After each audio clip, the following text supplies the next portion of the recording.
Pessoal, boa noite. Vocês estão ouvindo? Eu tô sem som aqui. Eu também estou sem som.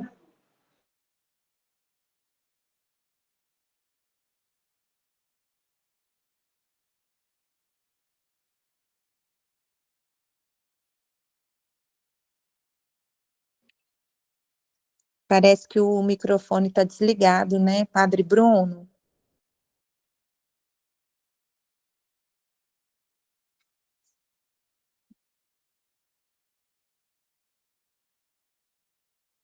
Boa noite. Boa noite. Vamos fazer uma oração para a gente começar. Em nome do Pai, do Filho e do Espírito Santo. Vinde, Espírito Santo, enche-nos nós.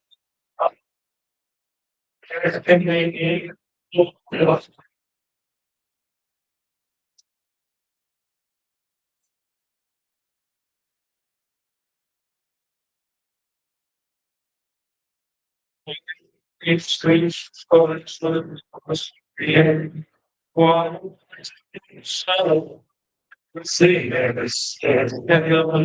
todas as e você certas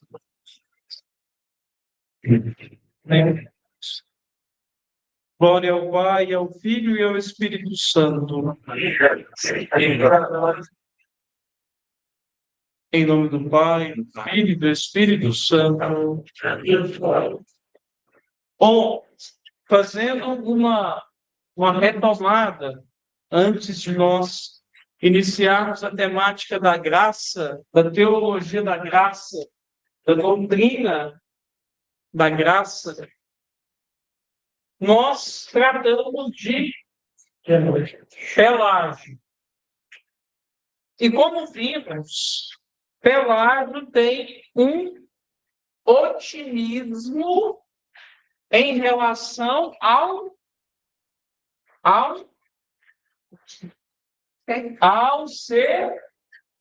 ser humano. Há um otimismo em relação ao ser humano. Para Pelágio, o ser humano é capaz de fazer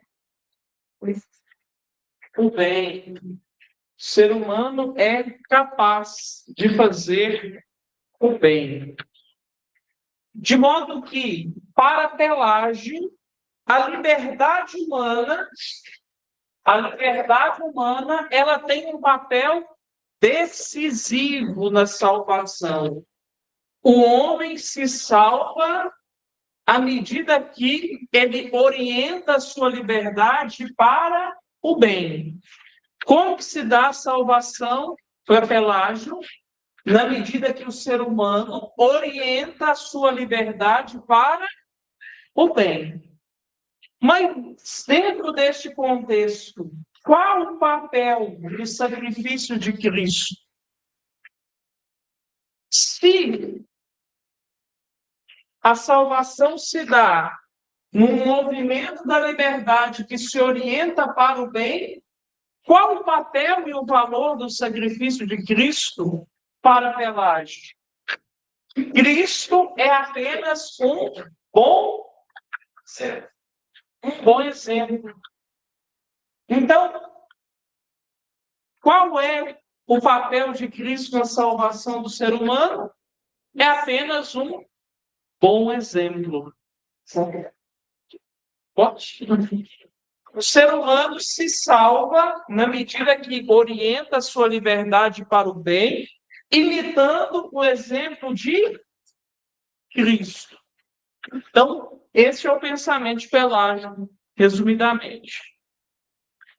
Para contrapor a Pelágio, nós temos Santo Agostinho. E Santo Agostinho vai buscar o equilíbrio entre duas coisas.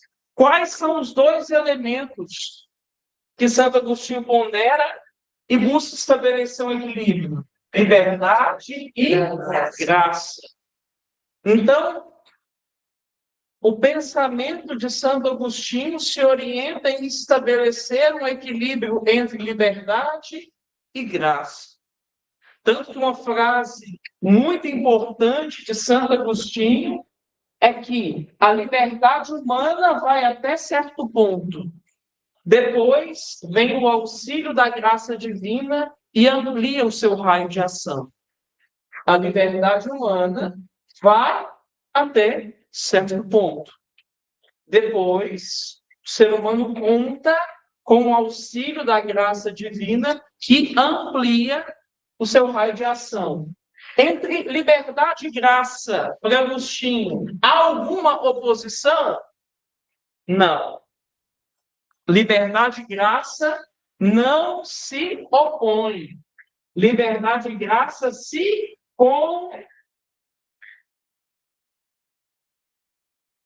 complementam. Então, há uma relação de complementariedade entre liberdade e graça.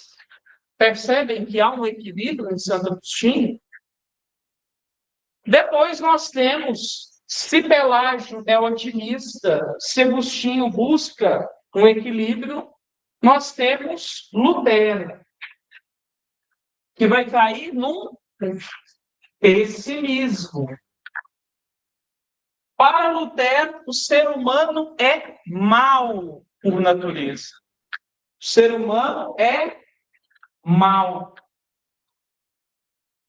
E não há nada que o ser humano possa fazer em ordem da salvação.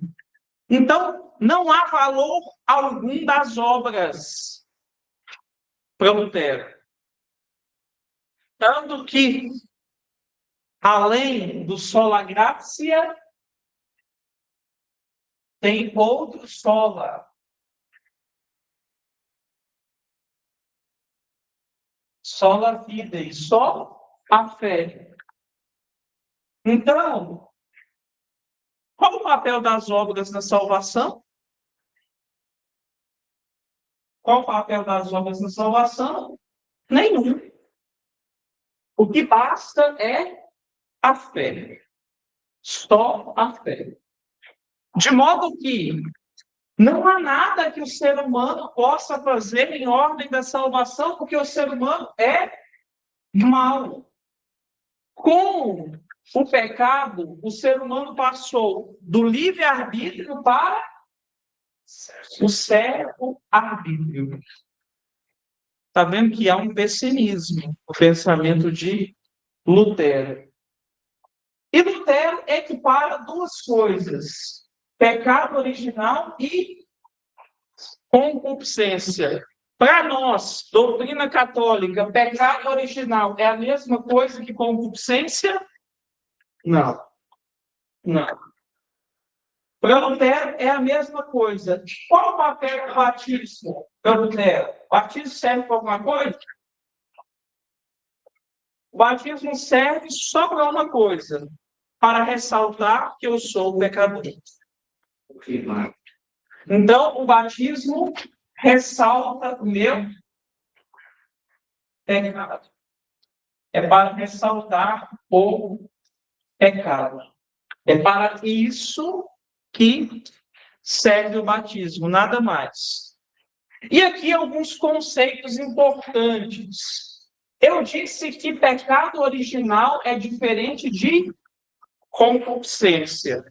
Qual a definição do Catecismo da Igreja Católica de pecado original? É o estado decaído que alcançou toda a humanidade, que foi transmitido. Não é um pecado cometido, é um pecado herdado. Essa é a definição do Catecismo. É um estado decaído que atingiu toda a humanidade. Não é um pecado cometido, é um pecado herdado. E o que é concupiscência? Qual a definição de concupiscência? Concupiscência, nós vamos ver no Catecismo que o significado é inclinatio, ou seja, é a inclinação ao pecado. A concupiscência em si, ela é pecado?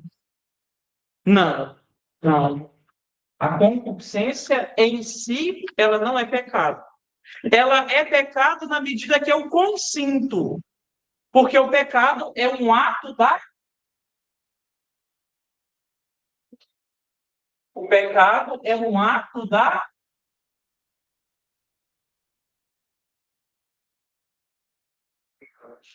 É um ato da vontade, que pressupõe duas coisas importantes: consciência e livre. O pecado pressupõe esses dois elementos: consciência e liberdade. Pecado cometido. O pecado cometido, para ser grave, ele pressupõe consciência, liberdade e matéria grave. São os três elementos, inclusive importantes para o sacramento da penitência. Quando se vai confessar, aqui hoje eu aproveito a oportunidade para eu fazer uma catequese. Nós mencionamos os nossos pecados. Eu fiz isso, isso, isso. Habitualmente, raramente, algumas vezes. Ou seja, a frequência do pecado. E a matéria do pecado. É isso que se menciona. E é do pecado pessoal. Porque, por vezes, se conta muita história, mas não se vai na matéria do pecado, naquilo que é essencial, na essencialidade do sacramento. Então, o que se menciona? Se menciona o pecado. E qual é o pecado necessário para a confissão sacramental? É um pecado grave. Grave. Pode confessar os pecados veniais? Evidente que sim, a igreja até recomenda no catecismo. Só que essa clareza da matéria do pecado. Então, quando falamos de pecado, nós falamos de um ato da vontade que é cometido com consciência e liberdade. Liberdade. De modo que a concupiscência em si, ela não é pecado. E aí, eu me recordo que eu expliquei isso, então eu tenho consciência que eu expliquei. E se eu perguntar na prova, eu tenho certeza que todo mundo vai acertar. Por quê? Por quê? Por quê? Porque o batismo apaga o pecado original e permanece a concupiscência. Eu quero a resposta de Tomás de Aquino. Sério. Não é o que eu acho, não. Tomás de Aquino explica. Qual é a resposta de Tomás de Aquino frente a este dado? Por que o pecado original é apagado e permanece a concupiscência? Qual a resposta de Santo Tomás de Aquino? Só amor na liberdade. Só amor na liberdade. E à medida que eu venço a concupiscência, que eu venço a inclinação ao pecado, à medida que eu venço a inclinação ao pecado, eu demonstro o meu amor a Deus. Essa é a resposta de Santo Tomás de Aquino. Ou seja, a concupiscência ela permanece porque é um exercício espiritual. Na medida que eu venço a concupiscência, que eu venço a inclinação ao pecado, a tendência ao mal que há em mim, eu demonstro o meu amor a Deus e direciono a minha vida rumo à santidade. Então é por isso, esta é a resposta de Santo Tomás de Aquino. Bom,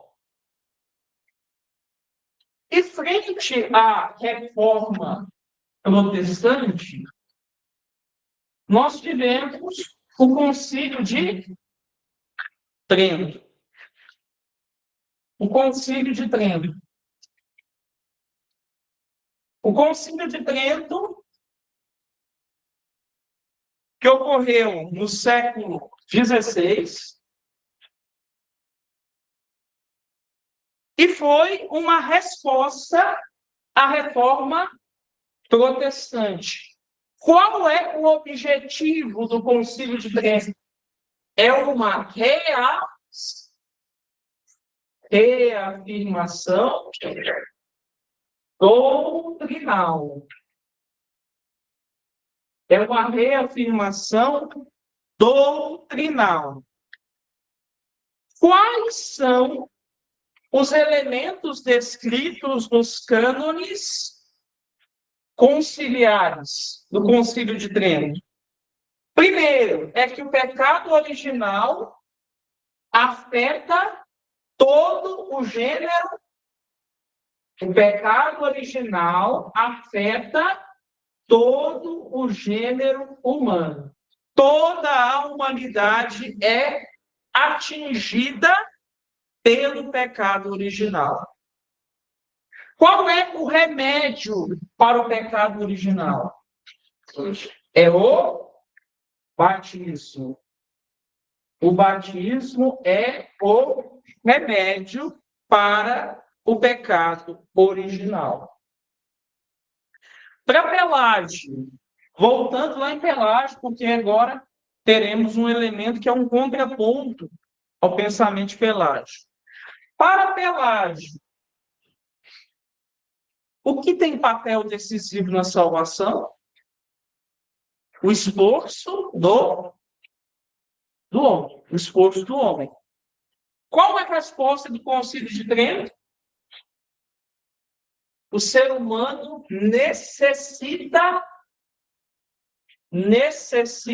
de um Salvador.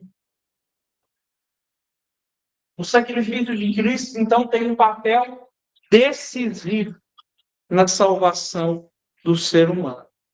Tais afirmações, vocês podem perceber aqui, pecado original que afeta todo o gênero humano, batismo como remédio, a necessidade de um Salvador, são elementos e contrapontos à afirmação de Pelágio e Lutero. Então, podemos perceber, isso fica claro para todo mundo, que o Concílio de Trento é uma reafirmação doutrinal. Uma reafirmação doutrinal. Desses pontos aqui, alguém tem alguma pergunta ou podemos ir adiante? Aqui está o esquema mental, vocês puderam perceber das aulas. Alguém tem alguma pergunta ou não? Então tá bom. Então vamos agora à graça no Antigo Testamento. A graça no Antigo Testamento. Essa é a temática que nós iremos abordar a partir de agora. A graça no Antigo Testamento. Uma pergunta. O termo graça, ele aparece no Antigo Testamento? O Antigo Testamento não fala propriamente o termo graça, mas há elementos de uma teologia da graça.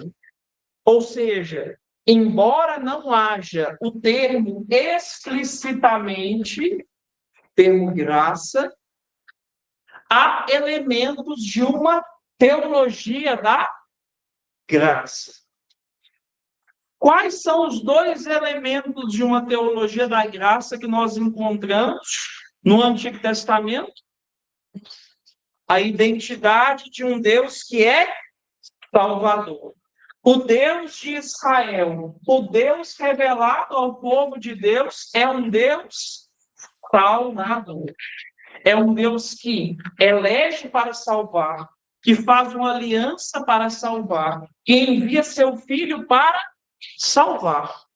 Então, a identidade revelada no Deus, no Antigo Testamento, é um Deus salvador. Ao passo que Deus é salvador, o ser humano é um ser capaz de conversão. O ser humano é um ser capaz de mudança de vida, de orientação moral. Então, esses dois elementos têm que ficar claros. O Deus de Israel é um Deus salvador. E o ser humano é capaz de conversão. Bom, Deus faz uma aliança. Aliança. O termo para falar de aliança é o termo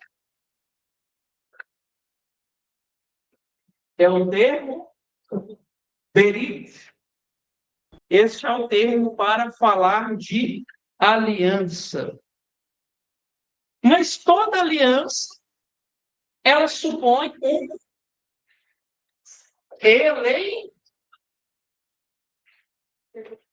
eleição. Para fazer aliança com alguém, eu tenho que escolher quem eu irei fazer a aliança. Então, antes de fazer a aliança, eu tenho que fazer uma escolha, uma eleição. Então, a aliança supõe a eleição. 3 notas caracterizam a eleição de Israel.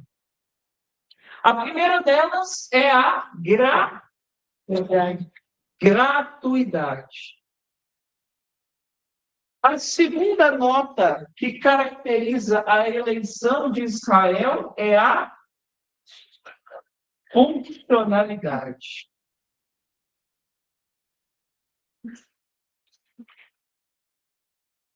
A terceira e última, a imaterialidade.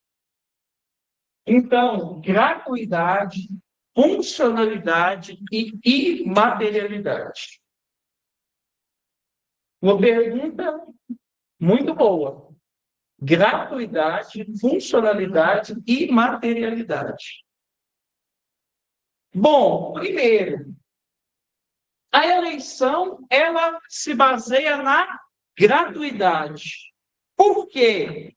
Porque não há mérito. A eleição de Israel não se dá por causa de um mérito anterior. A eleição de Israel não se baseia em qualidades anteriores. Não se baseia no mérito. A eleição é fruto da liberalidade do coração de Deus. A eleição é fruto da liberalidade do coração de Deus. Então, a eleição não se baseia no mérito, não se baseia em qualidades anteriores. A eleição de Israel, ela é gratuita, é fruto da liberalidade do coração de Deus. A eleição, ela tem uma funcionalidade. Funcionalidade. Tem um para quê? A eleição tem um para quê? Tanto que são eleitos uns para o ministério profético, outros para o ministério régio. Então, há uma funcionalidade na eleição. Mas todos se destinam ao serviço do povo de Deus. Então, vamos acompanhando.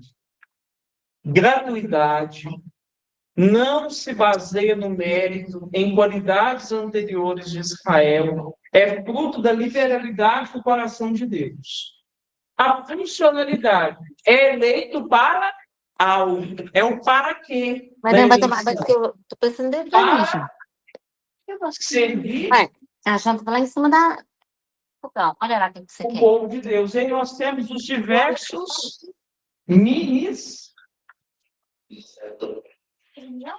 os ministérios. Por fim, a imaterialidade da eleição. Essa eleição, ela se mantém por causa da fidelidade de Israel ou se mantém por causa da fidelidade de Deus?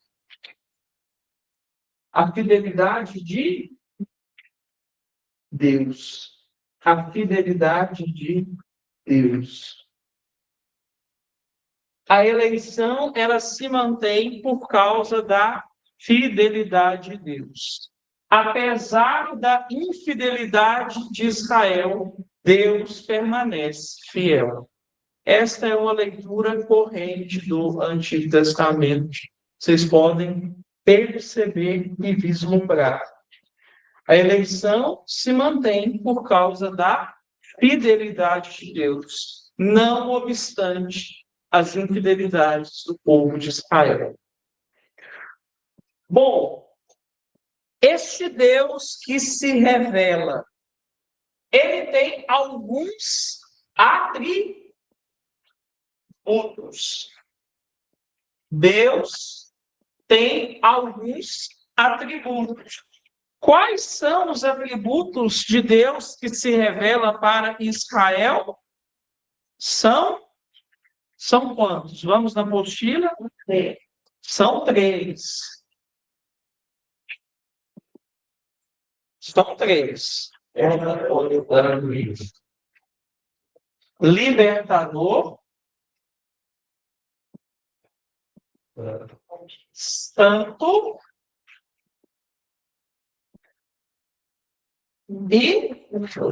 e justo. Eu vou explicar para vocês que não dá para a gente ver e ler toda a apostila. Que essa apostila aqui ela é feita para pelo menos 40 horas. Então, nós vamos nos elementos essenciais. Tá? Depois, quando vocês tiverem oportunidade, vocês podem aprofundar, ver as passagens bíblicas. Então, como vimos, Deus elege um povo para fazer uma aliança. E tem alguns atributos, algumas características do Deus revelado. Características, isso é importante. Qual que é o conceito de atributos divinos? Característica do Deus é... O que são os atributos divinos? O que são os atributos divinos? Qual é o conceito de atributos divinos? Isso, muito bem. Características do Deus revelado. É libertador, é santo e é libertador, santo e justo.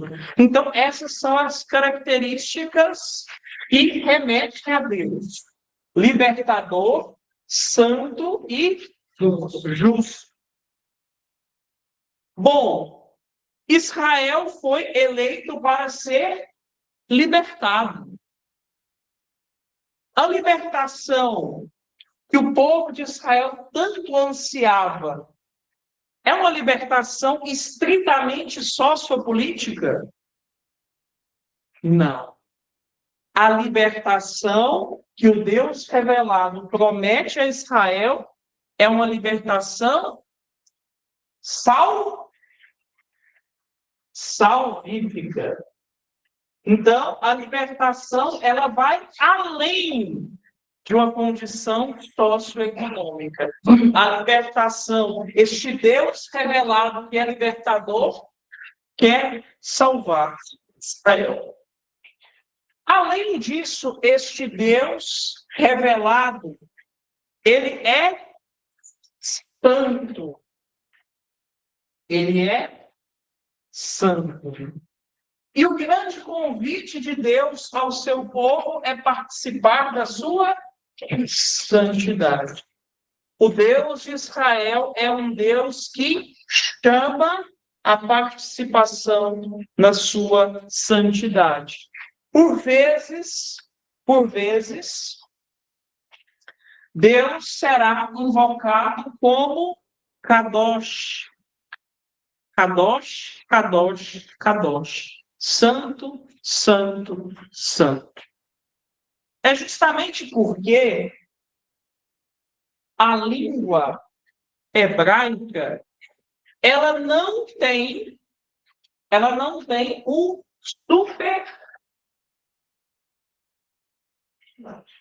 professor de português, é um superlativo, muito bem. Não tem superlativo. Então, não se fala santíssimo.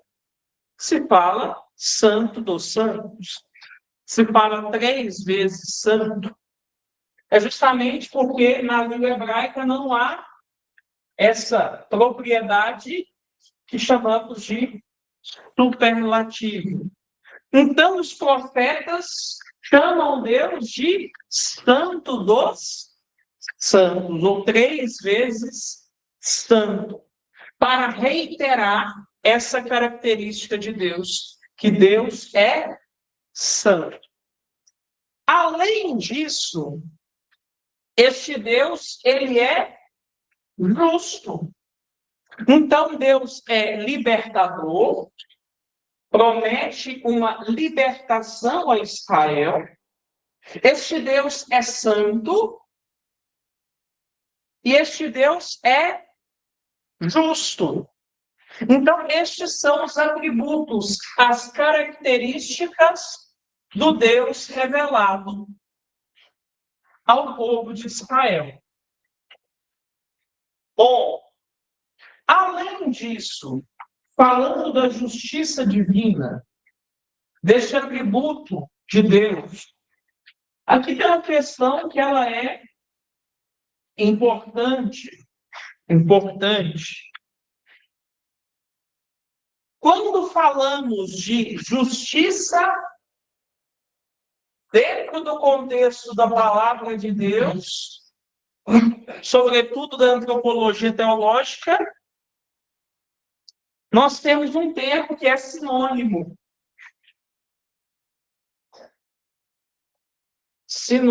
Praticamente sinônimo do termo justiça. É o termo salvação.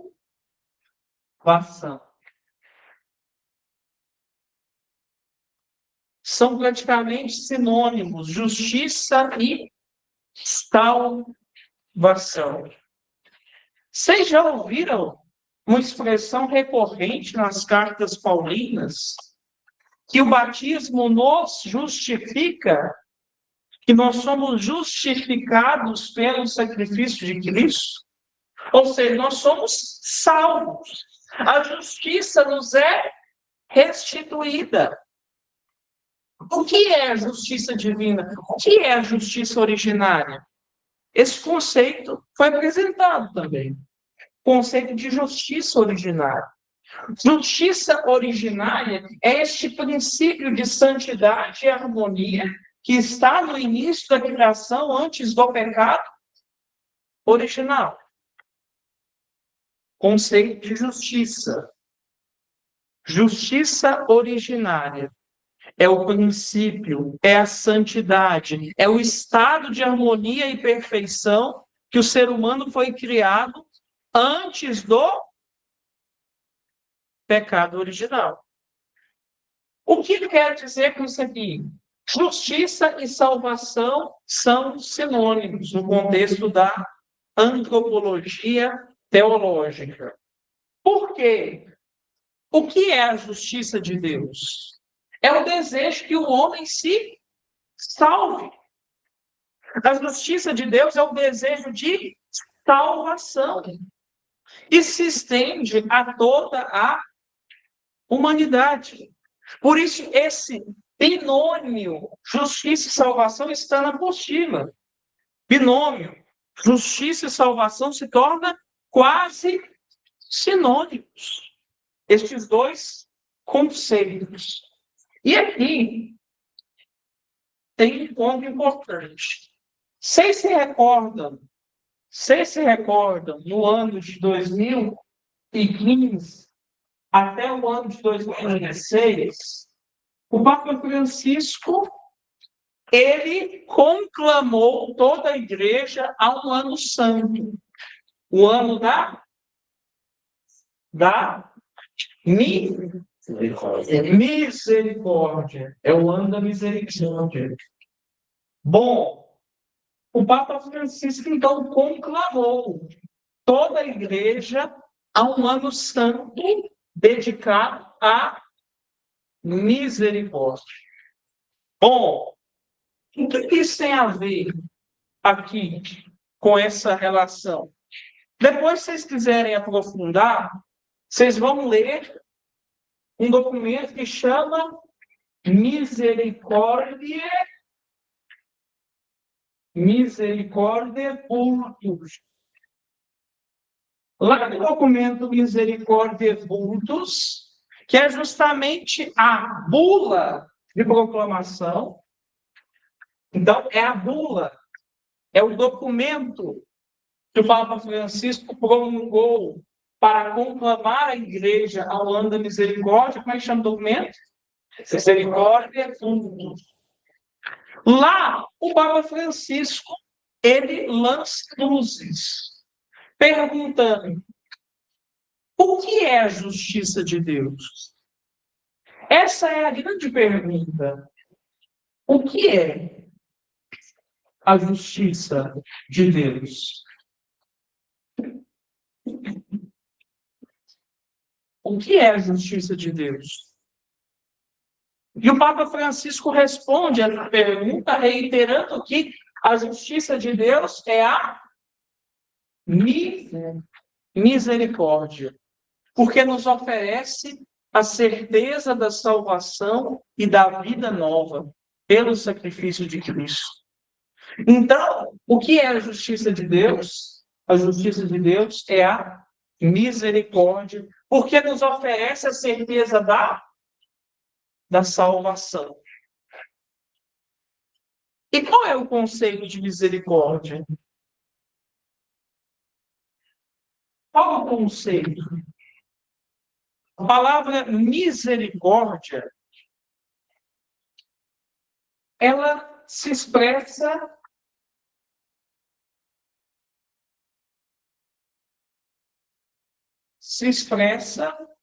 na junção de dois termos. O termo misere e o termo cordis. O que é o termo misere? É o termo miséria. E o que é o termo cordis? É o termo coração. Então, a tradução seria coração e miséria. Qual a leitura teológica que nós fazemos do termo misericórdia?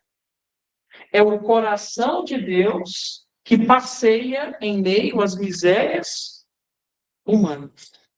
É o coração de Deus que passeia em meio às misérias humanas. Então, este seria um conceito etimológico e teológico de misericórdia. Qual é a justiça de Deus? A misericórdia, porque nos oferece a certeza da salvação. Mas o que é necessário para colher a salvação que vem de Deus? Um passo necessário que nós veremos, a metanoia. A metanoia, a conversão, a mudança de vida é um pressuposto necessário para acolher para se abrir a misericórdia e receber e aderir à salvação que vem de Deus. Por isso, agora nós entramos neste outro tema, que o ser humano é um ser capaz de conversão. O ser humano tem a capacidade de mudança de vida. De mudança de vida. O ser humano é um ser capaz de conversão, de mudança de vida, de reorientação da liberdade para o bem. E aqui nós percebemos dois elementos, então. A necessidade da ação de Deus. Deus não é Salvador? Essa não é um dos elementos do Antigo Testamento? Necessidade da ação de Deus. E depois, o ser humano capaz de conversão. No Antigo Testamento, o termo graça está escrito? Não. Então, não há propriamente o termo graça. O que há no Antigo Testamento? Há elementos de uma teologia da graça. Bom, o que é fundamental para entendermos este conceito de graça que será aprofundado no Novo Testamento, mas entender os elementos da teologia da graça no Antigo Testamento, que são dois. Quais são eles? São as liberdades para você. Quais são os dois elementos que estão presentes no Antigo Testamento? Está bem no início. A identidade de um Deus Salvador e a possibilidade de conversão do... Então, essas são as conclusões. Esses dois elementos. Quem estiver anotando, anote. Quem estiver marcando, marque. Quem estiver guardando no coração, guarde. Esses dois elementos, então. A identidade de um Deus Salvador e a possibilidade de conversão do homem. Estes são os elementos fundamentais de uma teologia da graça no Antigo Testamento.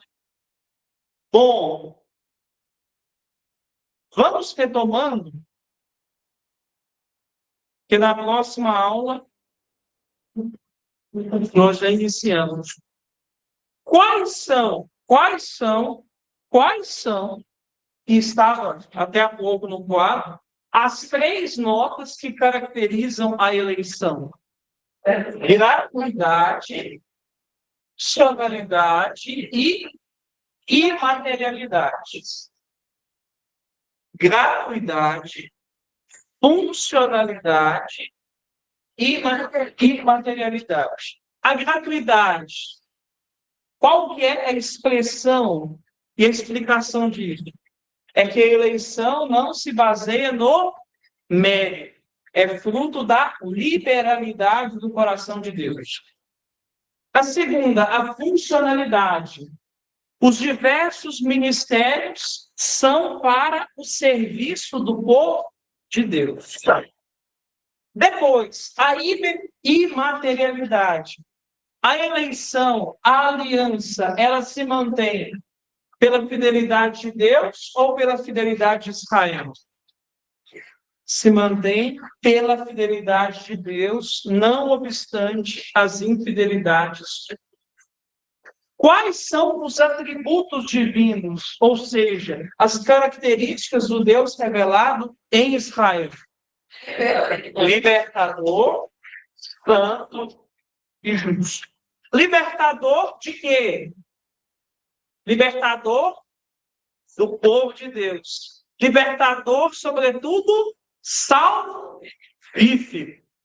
Este Deus, ele é santo. E tal expressão ela é constantemente evocada pelos profetas, referindo-se a Deus como o santo dos santos, como 3 vezes santo. Deus é santo e convida o ser humano a participar da sua santidade. Depois, este Deus é justo. E como vimos, o termo justiça e o termo salvação são sinônimos. A justiça de Deus é a salvação. Ser justificado é ser salvo, é ser alcançado pelo sacrifício de Cristo. E daí nós chegamos então ao Novo Testamento. Nós fizemos essa retomada e o que fica do Antigo Testamento? A identidade de um Deus salvador. E o ser humano é um ser capaz de conversão. Uma vez mais, no Antigo Testamento, há o termo graça? Não. Há elementos de uma teologia da graça. E agora, nós, então, vamos ao Novo Testamento. Trataremos no Novo Testamento, iniciando pelos sinóticos. Bom, então, ao final, depois de terminarmos o Antigo Testamento, vamos à graça no Novo Testamento. A graça no Novo Testamento. Mas essa temática será tratada na próxima aula, nas cenas do próximo capítulo. Muito bem, obrigado pela atenção. Alguém tem alguma dúvida do conteúdo dado? Hoje. Então, muito bem, obrigado pela atenção. Deus os abençoe.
E até pouco tempo.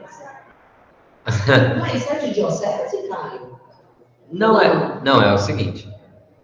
O mínimo que um padre deveria ficar numa paróquia seria 6 anos. Deveria ser. Agora, máximo não tem, não. Se o bispo quiser deixar um padre, ele pode deixar. Aí muda de bispo para bispo, porque tem uns que preferem mudar mais rápido. Mas não precisaria, não. Não, mudar não. Santa Joyce? Se estivesse dando certo, poderia deixar o tempo que desse certo. Na nossa diocese, esse custo. Aí voltou, foi embora para o sul. Nossa, ele é bem velhinho, não? Os dois italianos fazem a Giuseppe, a Giuseppe, a nossa fazem junto. Graças a Deus. Não, mas antigamente na nossa diocese os padres ficavam mais tempo. Sim, bem, graças a Então Deus. você não tinha nem essa opção desse. Ficar a vida toda pode não dar certo, mas pelo menos uns 10 anos convive. 6 anos é pouco. Eu lembro quando eu vim para Paz, começou Israel ficar na paróquia do Rosário. Aí foi quando eu fui para Saical. Aí, pô, tipo assim, não, mas o padre tem responsabilidade. Pessoal, não tem padre Firme? em volta melhor do trabalho. Então, se aquele padre mais fraco ficar muito tempo na comunidade, tem que produzir. Infelizmente. Mas só que isso tem um custo muito alto. O padre, ele é pai.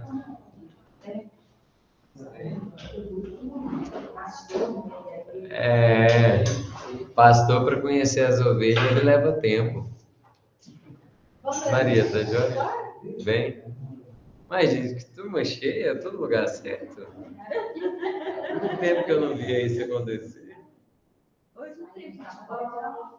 Futebol? Deve ter. Eles devem estar lá, Palmeiras, Corinthians, eu que mais? Flamengo.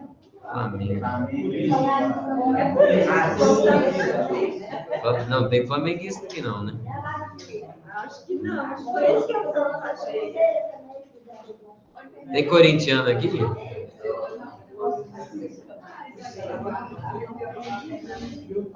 Ah, não. Não, corintiano e flamenguista. Não, gente, nasci em Minas Gerais para torcer para time paulista, carioca. No máximo. Eu já fui atleticano. Já. Ué, para registrar, né? Cadê? Me empresta aí, deixa eu fazer uma selfie. Eu fui atleticano, eu contrariei. Depois de 2014, a coisa desandou demais. Agora você é cruzeirense. Misericórdia. Não. Não. Pessoal, vamos fazer só um registro aqui, ó, para guardar a recordação. Cadê? Como é que faz? Aqui não vai caber. Vai ter que tirar metade do vai lá pra gente. Como é que eu faço com a cadeira de todo mundo? Não, tem cadeira. Porque nada é ser mais. Vixe, eu tenho uma. Ah, Renata, só que escapa. Renata. Chega pra cá. Aparece ali no fundo assim, ó. Deve ter que tirar uma foto.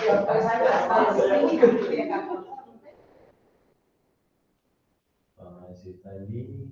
As meninas aqui estão aparecendo. Tá chegando um pouquinho pra frente. Eu já tava 0,5 aí, cara. Não tem essa opção aqui. O seu tem? Eu acho. Ó, 1, 2, 3 e. Ai, meu Deus. Vai? Isso. Não tem um que bate com as cadeiras, né? Uma janeira assim, vai bater? Quer fazer o teste? É porque eu não sei se existe ela de frente, né? Vamos lá. Nossa, tem notificações. Toda hora.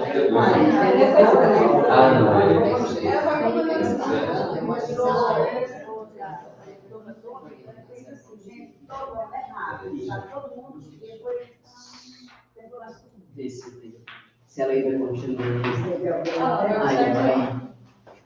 Vai ter que ir lá.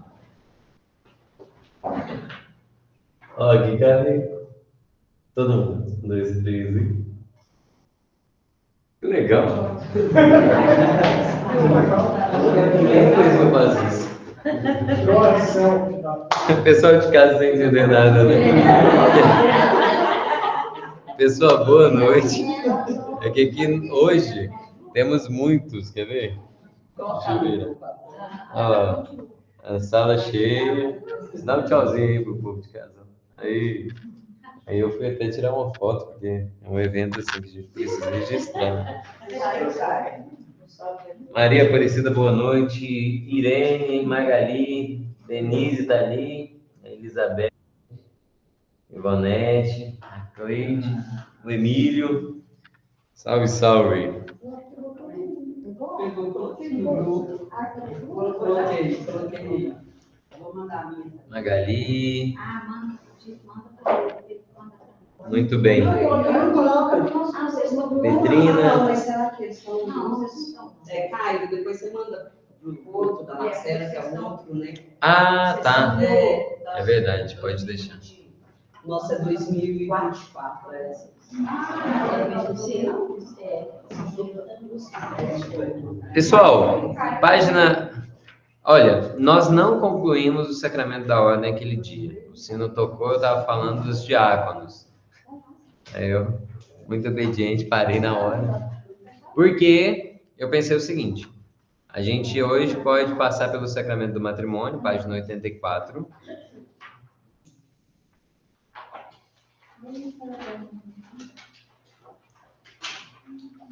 Isso, E nada de prova ainda. ah, não, eu desisti de fazer. Eu peguei para fazer aquelas atividades, aí eu vejo o Lucas mandando coisa lá para vocês fazerem. Não, porque eu passo tanta raiva com o trabalho, que eu tô assim, eu não quero dar sofrimento para ninguém. Mas eu já vi que eu tenho que fazer, não adianta. Eu vou pôr uma questão, depois eu ponho outra e uma terceira.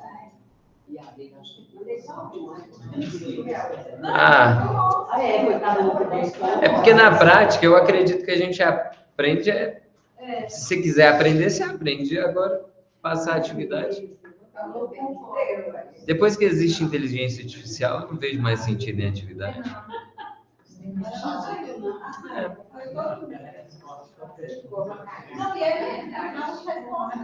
Não, para que a gente vai fazer trabalho? Se eu perguntar para ele, ele vai responder melhor do que eu.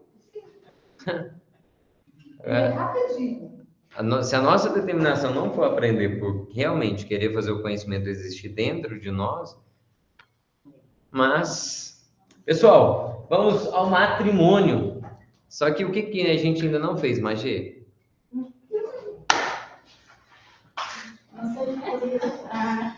Me empolguei, né? Em nome do Pai, do Filho e do Espírito Santo. Amém. Enviai, Senhor, sobre nós o vosso Espírito, para que possamos compreender os vossos desígnios e cumprir com generosidade a vossa vontade. Isso tudo vos pedimos por Cristo, Senhor nosso. Amém. Em nome do Pai, do Filho e do Espírito Santo. Amém. Magia do céu, o que está te acontecendo? Olha só.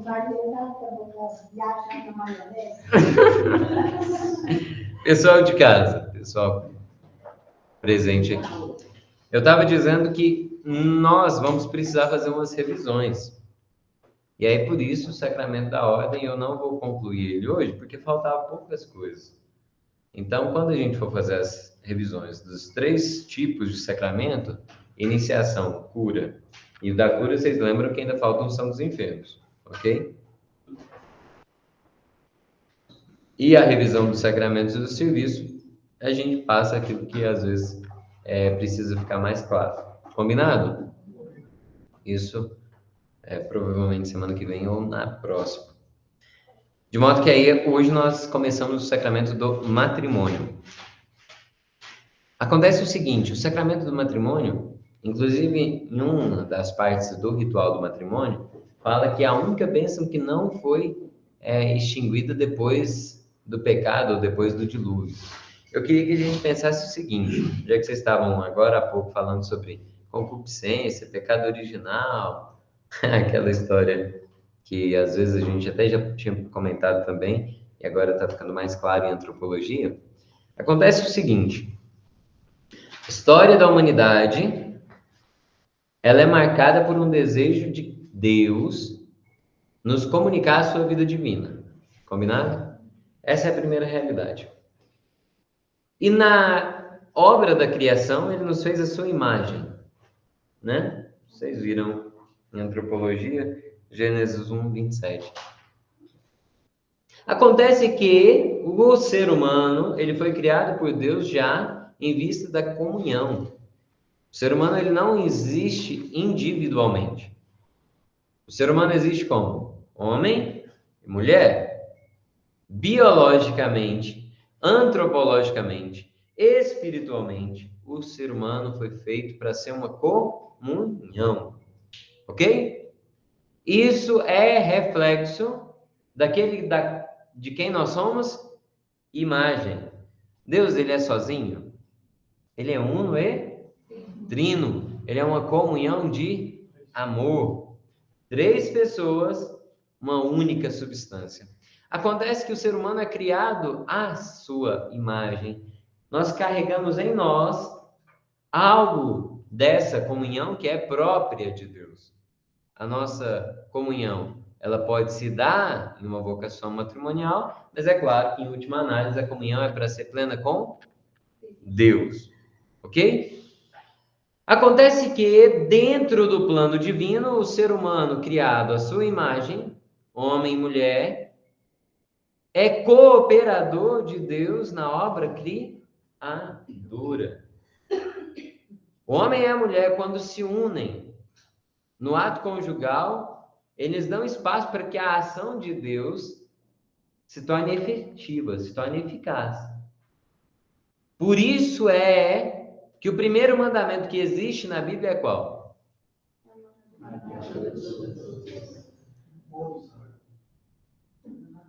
Esse é o primeiro que a gente via, amar a Deus e ouvir, é o primeiro, enquanto povo de Deus, na importância.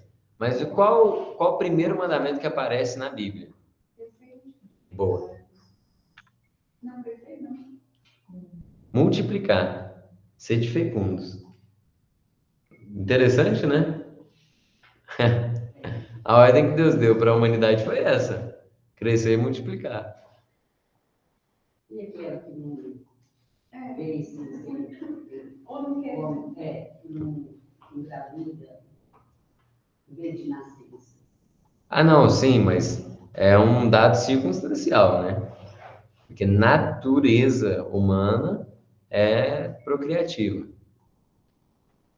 Agora, o que é circunstancial, a exceção ela não quebra a regra, ela afirma a regra, né? E para Deus também isso aí ainda foi espaço de milagre, né? Olha para a esposa de Abraão. Abraão não seria pai de uma multidão tão numerosa quanto as areias das praias e as estrelas do céu? Sim ou não? E ele casou com quem? Com Sara, mulher estéril. Vamos lá. O matrimônio, ele aparece então já na ordem da natureza.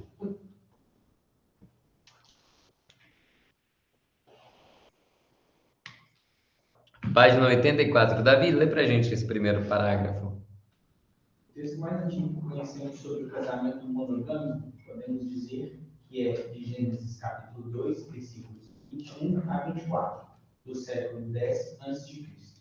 No mundo que adotava a poligamia, e Gênesis capítulo 1, versículos 27 a 32, incute a fecundidade, entre aspas, crescer e multiplicar-vos. Perfeito? Esse capítulo 2 do livro do Gênesis é geralmente de tradição já vista, uma tradição literária que existiu provavelmente no século XIX antes de Cristo, lá no tempo de quem? Davi, Salomão, ok? Então é uma das partes mais antigas da Bíblia. Vamos lá, capítulo 2, versículo 21. Então o Senhor Deus fez vir um sono profundo sobre o homem, o qual adormeceu. Tomou um lado dele e fechou a carne no seu lugar. Então, o que acabou de falar? Colocou Adão para dormir, tirou alguma coisa do lado e cobriu com carne. Mas é para uma boa causa, repara. Versículo 22. E do lado que tomara do homem, o Senhor Deus formou a mulher e a trouxe ao homem. Então o homem exclamou: Dessa vez é osso dos meus ossos, carne da minha carne. Ela será chamada. Aí em português não fica legal, né? Mulher, ela foi tirada do homem. Em hebraico se diz, ela se chamará Ishá, I-S-H-A, Ishá, porque ela foi tirada do Ish.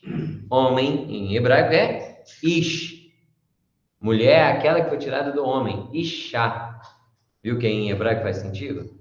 Os dois nomes vão ser Ish e Ishá, homem e mulher. Em português muda muito, né? Por isso, o homem deixará o seu pai e sua mãe, se unirá à sua mulher e eles se tornarão uma só carne. Pronto. Instituído o matrimônio. O que Deus uniu, o homem não? Porque depois que se uniram, são uma só carne. Isso aparece desde a identidade do ser humano. Olha como que isso é bonito. Essa compreensão é muito profunda. Pois não, Manuel? Eu fiz essa questão, uma aula, o professor Ian falou para mim que não, o matrimônio não veio daí, é o sacramento. Ah, sim. Aí, tipo assim, a palavra matrimônio, não, ele falava união, a bênção, né? A bênção de Deus. Eu fui até repreendido no dia. A gente consegue naturalmente compreender que depois de Cristo isso ganha um sentido novo. Vou falar só o que eu falei, porque para mim, que falou, vamos aprender do sacramento, na minha cabeça tem, foi matrimônio, que foi Deus criou uma outra mulher. Em certo sentido tá certo, assim. E depois... Mas só que o professor ele estava querendo considerar a rigor. Isso. A rigor, por que eu não falaria? Porque qual que é a definição de sacramento?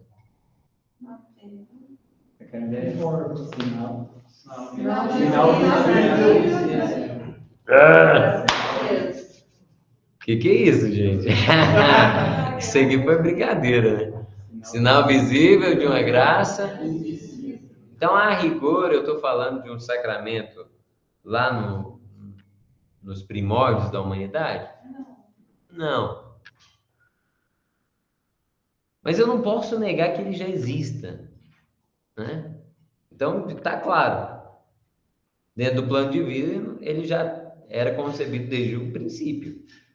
Só que o matrimônio passa, principalmente no judaísmo, a ser uma celebração vivenciada diante de Deus, reconhecida como uma vocação, como espaço da bênção de Deus.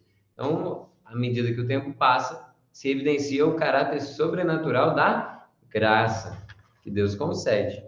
E é claro que isso vai ganhar um sentido completamente novo a partir de Jesus Cristo. E é o mistério de Cristo e da igreja. À luz desse mistério, São Paulo vai compreender o mistério matrimonial. Você comentou aí, o próprio Bruno tinha comentado, que no Antigo Testamento não era clara a graça no Antigo Testamento, mas ela já é visível na ação de Deus, né? No Antigo Testamento. Exato. É o negado da graça nasce daquele ponto, que Deus manifesta, né? E o homem manifesta. Então, Porque não é porque eu não esgotei todo o plano que a primeira parte da história, ou seja, o Antigo Testamento, não faz parte do plano, né? Não é porque você não chegou na cidade que você quer chegar na sua viagem, que aquela estrada que você já percorreu não faça sentido, não. Você saiu do ponto A para o ponto B, tudo que você caminhou é lucro. No caso do matrimônio, a gente consegue entender porque isso seria difícil, mas é porque, lembra que a gente usou essa definição de um sinal visível, de uma graça invisível, para dizer o que é que, na prática litúrgica e da vivência da igreja, né, tem essa característica. Eu olho, tem 7 realidades que têm essa característica. Um sinal visível de uma graça invisível.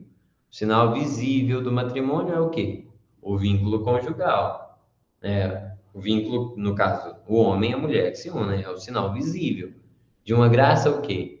Invisível. O que é que aconteceu ali? Os dois se tornam uma só carne.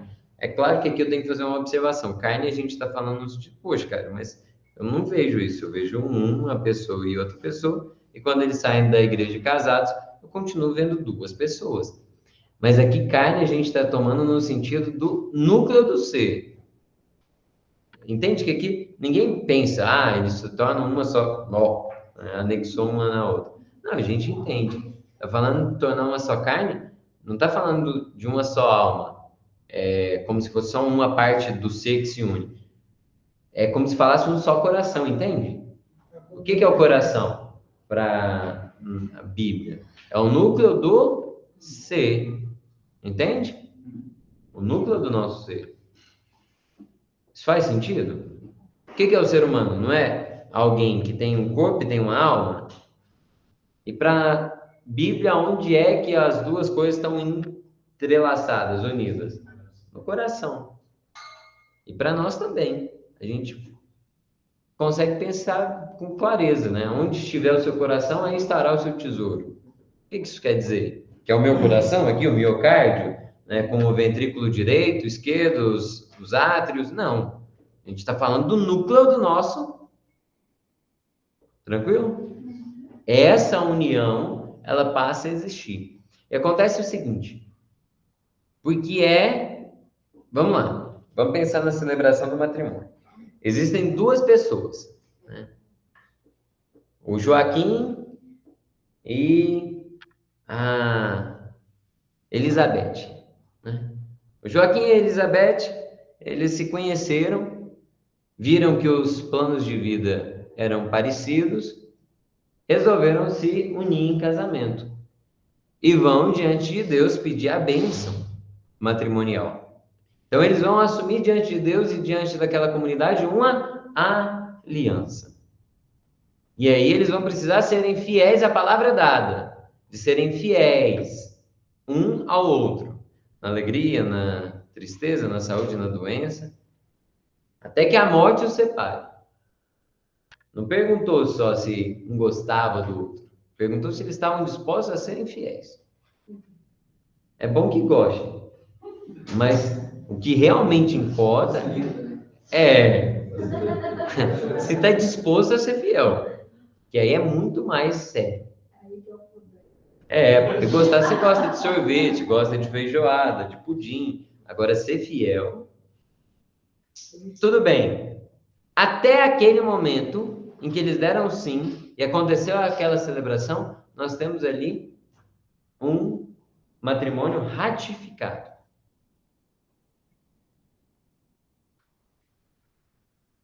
Agora, ele precisa ser consumado. Como é que eles vão consumar aquela aliança? No ato conjugal. Ou seja, quando eles tiverem as núpcias deles. Se eles se casarem, saiu da celebração, um olhou para a cara do outro e falou: agora perdeu a graça. E aí, um volta para casa, o outro vai para outro lugar e nunca mais eles vão ficar juntos. Esse matrimônio, ele valeu? Aparentemente ele valeu, só que ele não foi consumado. Isso aqui é um problema grave, porque aí ele invalida a aliança. Ou seja, o que eu quero dizer é o seguinte: o matrimônio, para ele acontecer, ele é muito simples. É muito simples. E por isso que é tão sério. Porque depois que ele aconteceu, você foi lá, foi na igreja, casou validamente e teve o ato conjugal, consumaram em relação depois, pronto. É até que a morte se separe. Simples assim. Porque é que a igreja entende que a relação fora do matrimônio é pecaminosa. Porque é uma mentira. Sim ou não? Tem duas pessoas. Uma está dizendo com o corpo que vai ser fiel à outra, porque ela se entrega numa relação. O ato conjugal ele é grave por isso. Mas aí, se não tem um vínculo matrimonial diante de Deus, qual que é a garantia de que aquela entrega é verdadeira? Um homem e uma mulher, eles se unem. Não se casaram diante de Deus. Mas quando eles se unem, o que eles estão dizendo um para o outro? No ato conjugal, eles estão dizendo que buscam uma aliança. O corpo expressa isso. Está inscrito na natureza corpórea. Sim ou não? Sim. No entanto, esse ato, se ele não implica em um comprometimento da própria vida, aquilo ali é o quê? Mentira. Sim ou não? Ah, não, mas a gente ainda vai casar. Ué, então, se vai casar, por que vocês não esperam?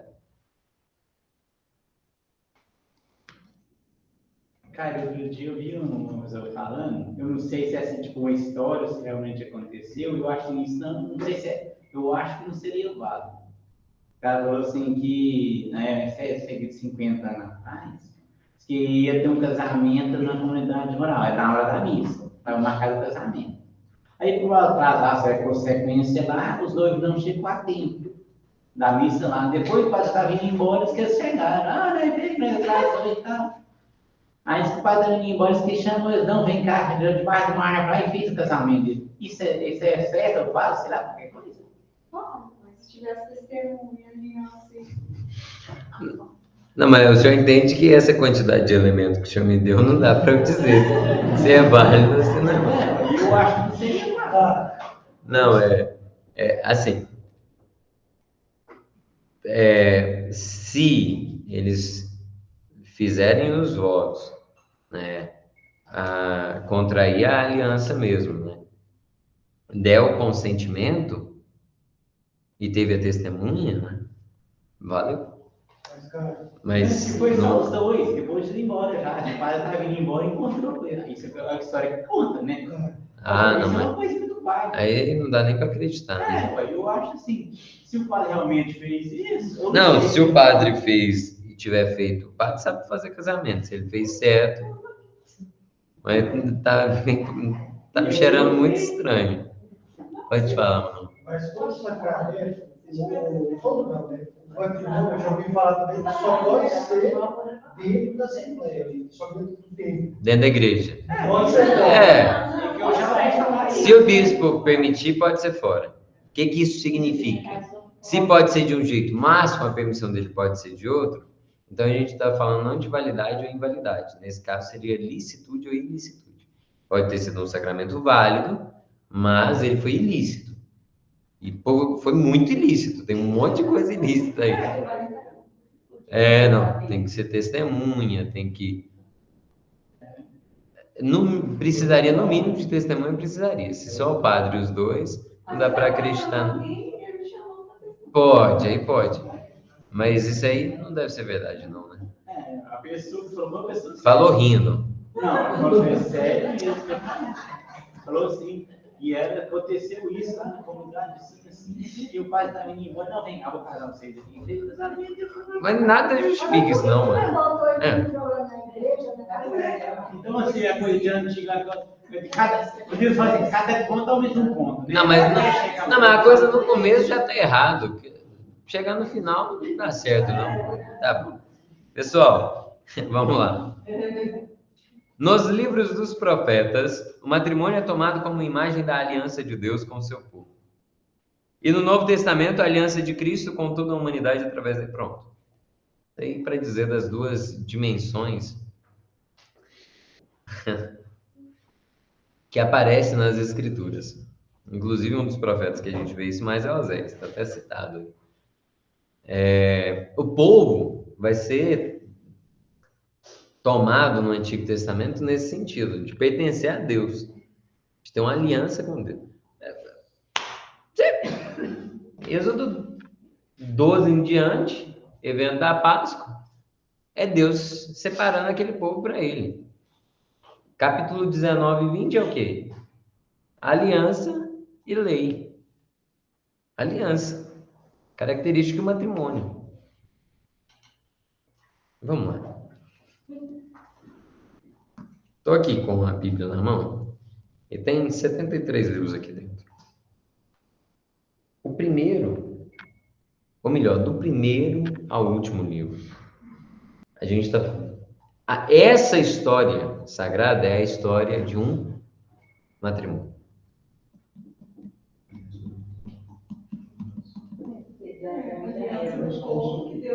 Sim ou não? Sim. O que está escrito no para-choque de todo caminhão, né? Que se preza? Deus é fiel. O que eu disse que precisava para que um matrimônio ele aconteça realmente? A disposição para fidelidade. Isso aqui é o tema de todas as escrituras. Sim ou não? Aparece de modo pleno no primeiro casal, Adão e Eva, que tinha esse dever de crescer e multiplicar. Era simples. Bastava não pegar da maldita árvore do conhecimento do bem e do mal. O resto era lucro. Mas vai até no fim, capítulo 22 do Apocalipse. Fala no quê? Da núpcia do...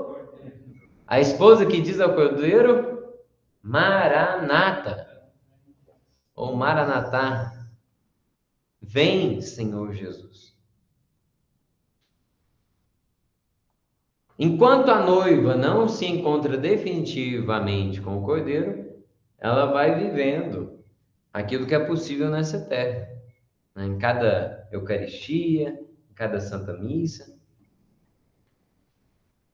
Mas, enfim, isso tudo para dizer que eu queria argumentar o seguinte, que a natureza do matrimônio ela está inscrita na natureza do ser humano. E, por sua vez, essa natureza, essa identidade é reflexo de algo intimamente divino. Por quê? Porque a comunhão ela se faz máxima mediante o amor. E o amor não como sentimento, mas como decisão. Entende? Como que uma coisa está intrinsecamente relacionada à outra? Deus, amor, doação, compromisso, aliança, matrimônio. Tranquilo? Se até que estiver fazendo sentido, a gente vai entender todo o fundamento da moral cristã com relação à moral matrimonial, à vida conjugal, ao valor do sexo dentro do casamento, ao sentido unitivo e procriativo do ato conjugal, porque nos assemelha a Deus. União e procriação são elementos próprios da constituição de quem? De Deus. Sim ou não? Procriar. Não é fazer algo que é próprio. Quem que é criador por excelência? Deus. Ah, cara, mas os animais eles também procriam. Só que em um outro sentido. Porque nenhum animal é capaz de dar à luz a uma outra criatura que seja radicalmente única. Só o ser humano é capaz de produzir como prole alguém radicalmente diferente. Deixa eu ser mais claro. O pai tem uma alma. A mãe tem uma alma. E o filho jamais pode ser reduzido ao que os pais dele é. Entende o que eu quero dizer? Deixa eu ser mais claro. Quando você tem um cavalo de registro, cavalo com genética, ele pode ser reprodutor, inclusive. E aí você coloca ele para cruzar com a égua, uma matriz que é boa de genética. O que você espera da prole? Seja boa igual os... Tal pai, tal filho. Então, a prole desse casal ela tende a ser aquilo que os pais são. Instintivamente, geneticamente, não vai mudar muito. Porque não estamos falando de uma realidade de alguém que tenha alma, primeiro de um ser que seja alguém, e ainda que tenha alma, que tenha liberdade, que tenha vontade. Só o ser humano é capaz de ser colaborador de Deus na obra da criação. Dimensão procriativa. Qual que é a outra dimensão inerente ao matrimônio? Punitiva. Por isso que o ato conjugal ele não é simples satisfação de um impulso sexual ou a mera busca de um prazer sensual. A união do casal dentro do matrimônio é uma expressão é uma manifestação daquele amor que perfaz a vida deles. Então vamos lá. Um casal que tenha se unido. A vivência deles deve refletir esses dois caráteres, da união e da procriação. Agora, no caso de alguém que passa pelo drama da esterilidade, né, da infertilidade, mesmo assim, um casal católico, um casal de cristãos, ele é chamado à abertura à vida. E existem maneiras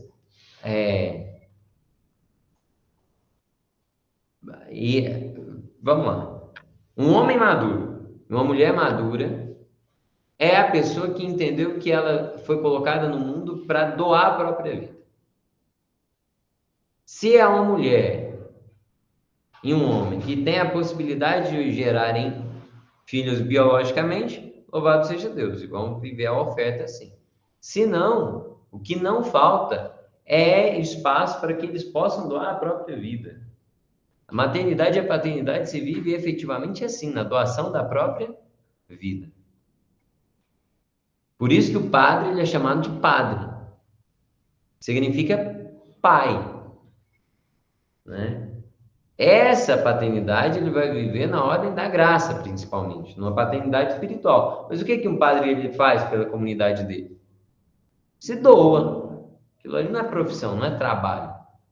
É a vocação dele. Uma freira que se dispõe a viver enclausurada num Carmelo, por exemplo. A oferta que ela faz da própria vida é para ser estéril? Não, é para gerar mais vida. Jesus veio para que todos tenham vida e vida plena. Então, a paternidade e a maternidade, ela só não se realiza quando existe egoísmo. E existe muito. Às vezes existe um casal que se une, tem plena condição de ter filhos, mas vivem à base de métodos contraceptivos. O que justifica isso? Nada. Eles tinham condição, tinham saúde e escolheram. No matrimônio, todo casal que casa na igreja pronuncia de forma sonora um consentimento a acolher todos os filhos que Deus lhes confiar. Um casal que diz sim diante de Deus, eles podem ter quantos filhos? Quantos Deus lhes confiar. Isso vai de 0 até quanto eles puderem. Pode ser que não tenham nenhum? Pode.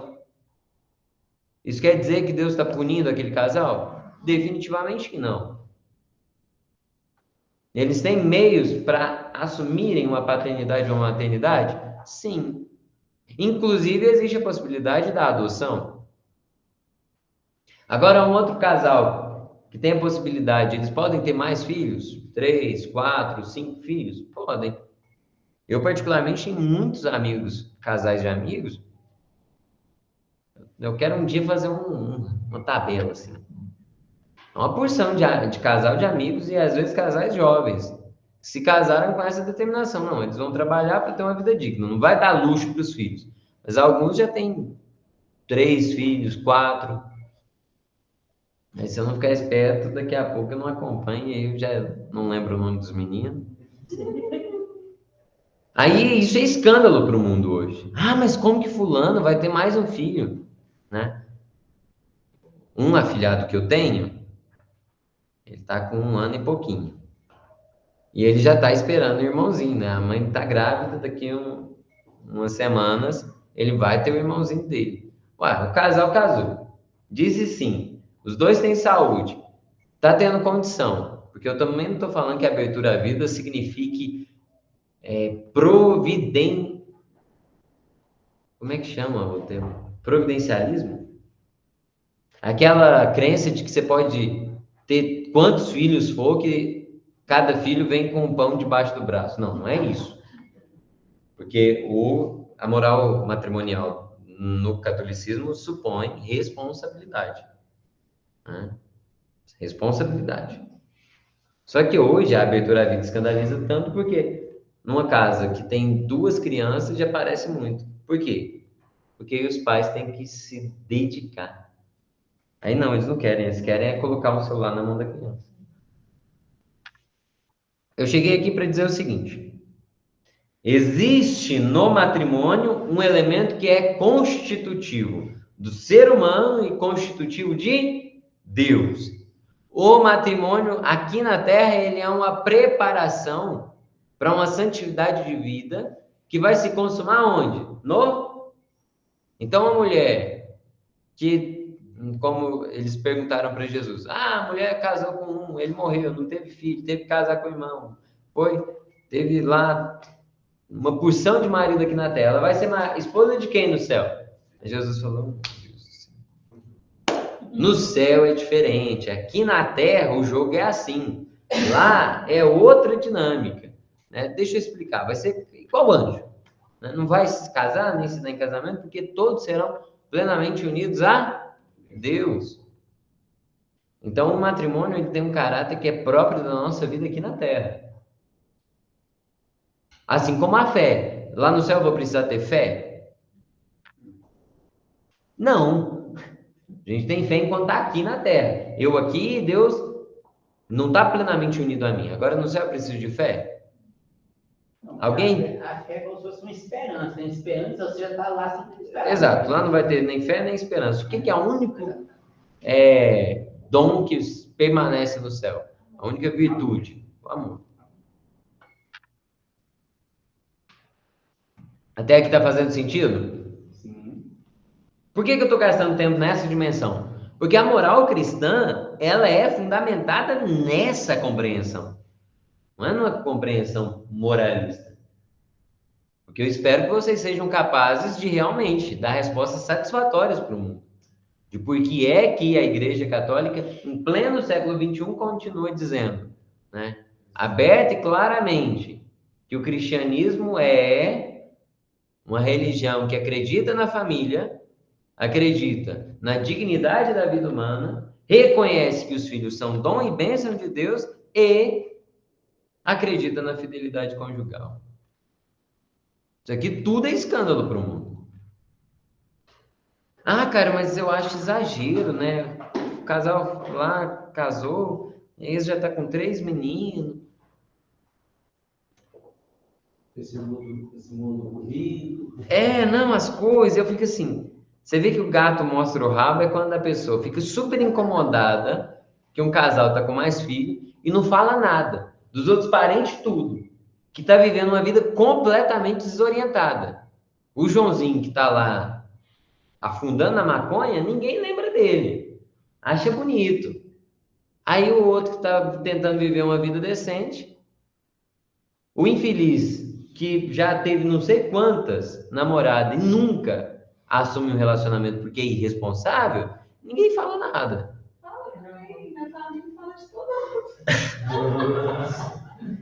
Mas é engraçado que fala diferente. Isso para dizer o seguinte: abertura à vida, fidelidade, esperar o matrimônio para ter relação sexual, isso tudo são pontos que, se não tiverem fundamentados na visão cristã do matrimônio, parecem pura e simples burocracia, moralismo. Isso está fazendo sentido, né? Ou só eu que já encontrei gente que acha super normal, não...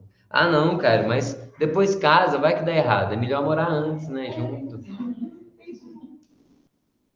Oh, meu Deus. O mundo demorou assim uma vida até entender como que a coisa funcionava, agora vem você, né? Não, é isso que é o ponto. Se fosse para funcionar, por que é que a nossa sociedade, que tem todas as possibilidades do mundo, não tem absolutamente nenhum tabu hoje, simplesmente não consegue se realizar? Será que não é porque a gente, né, de repente, na viagem, né, nessa estrada da vida, alguém falou: ah, mas quem disse que a gente precisa de pneu para viajar de carro? Olha, a roda já é redonda, não precisa do pneu. Vai, tira o pneu da roda. Aí começa a rodar com o carro só na roda. Vocês já dirigiram o carro sem pneu? Não funciona. Ele pode até andar, mas não funciona.